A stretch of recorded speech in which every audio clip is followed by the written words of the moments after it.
All right, welcome back to another Live Your Dreams podcast. My name is Joe Gawalis, alongside my amazing co-host, Chris Victor. Great to see you again today, Chris. How you doing?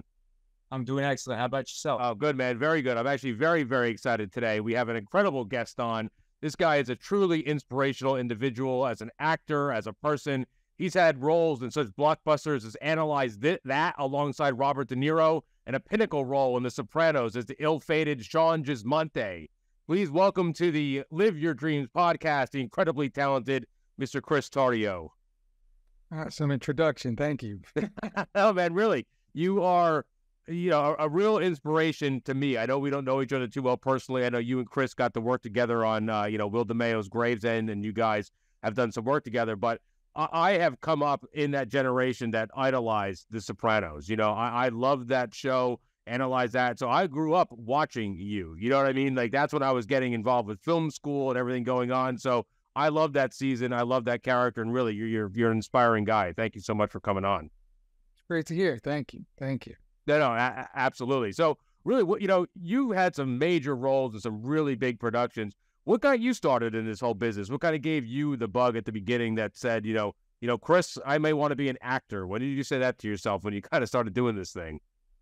I have to be honest. I didn't grow up dreaming about being an actor. I mean, I did in the way that I think anybody who watched Rocky, dreamed of being an actor, right? Yeah. But it was nothing that I ever really took seriously. And then when I was 21 years old, I was charged with a crime I didn't commit. I went on trial in the Supreme Court. And for 3 years, I was on trial. And at the prospect of losing my freedom, especially for something I didn't do, also, again, being so young, it was sort of like a wake-up call, and it was lost my naivete and realized, hey, if I get through this, I'm not going to go sit in a cubicle. And I come from a long line of union plumbers, very difficult work. I have all the respect in the world for them, but I knew that I wasn't going to go in that direction, And by the grace of God, I was acquitted 3 years later, and in that time period when I was on trial, my life took very different turns. Just fate, I would say, brought me to somebody who was acting and got me into his acting class, brought me to his acting teacher, Greg Zittel, who was to me a mentor, a friend, everything. He was a fantastic teacher, and that's how it all started. And Sopranos was my first audition, literally. So, wow. Yeah. And I had no idea what I was walking into. At that time, people didn't want to do television, Yeah. It was films. Everybody wanted to be in films and kind of like shun television. But, second season walking onto that show. And I mean, you guys actually had talked about this, I believe, walking onto set for the first time. Yeah. It's so different than being on a stage, and that takes a whole, adjustment period in and of itself, working on a set. But yeah, I mean, that's how it happened for me. I mean, you go on, season 2 at Sopranos. Sopranos season 1 they start sweeping the world, right? TV Guide covers, it becomes this huge show. And you are around so many heavyweights in all your scenes, right? I mean, you're always with Lilo, who did, the Bronx Tale, a lot of things at the time. Then you're acting with Michael Imperioli. You have scenes with James Gandolfini. And then, you're in that infamous card game scene, which is a lot of fun. And you're with, like, everybody. You got Van Zant in there. You have so many great, amazing individuals.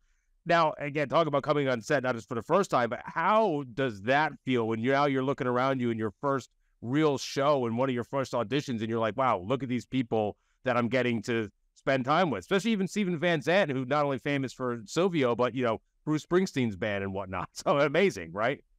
Yeah, it's amazing. I know, to be honest, for me, I'm not, I when people ask me about acting, I make distinctions. I feel like there's two kinds of actors. There's people who like to perform, and they like to be in front. They like to audition. They like to be in front of a crowd, and they like that attention.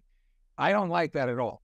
So I'm an incredibly self-conscious person, and for me, I think being on that set that first time, that show for many years, the first, I would say 10 years of acting for me was basically just I'm outside myself, always trying to bring myself back in to focus on the work. But like, I'm like a cat. Like I can't, when I see movement, I'm always tuned to it. I feel energies of what's happening around me. So yeah, it was a tricky thing. It took a long time for me to get comfortable being on set.